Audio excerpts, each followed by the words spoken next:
Whenever you do a valve cover gasket on an old Toyota or Lexus engine, so anything before a 2GR, almost all the timing belt engines, some of the old chain engines, they'll have something called a half moon. It looks like this. As the name suggests, it has a half moon shape. And some models will sit in the front, some of them in the back, and this particular 3UZ sits all the way in the back here. That's where they sit, right there. Two of them.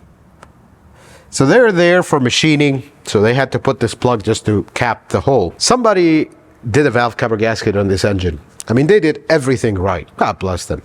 Used the right gasket, put the sealer in the right place, did everything right, except two things that made us redo this entire job.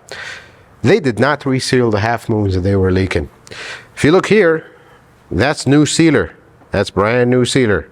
You look here, that's factory sealer. They were leaking. And the other thing is the spark plug tube seals. There's oil all over the plugs. They didn't replace them.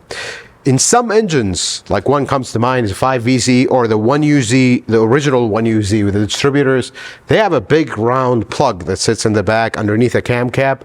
That plug also loves to leak. So if you do one of these, you got to replace that plug as well. Otherwise, you might as well not do the job because we're going to be back to it just like this one. Cannot emphasize how important you take these out, clean them up, put some sealer, install them. We won't have leaks anymore. Same thing with the spark plug tube seals.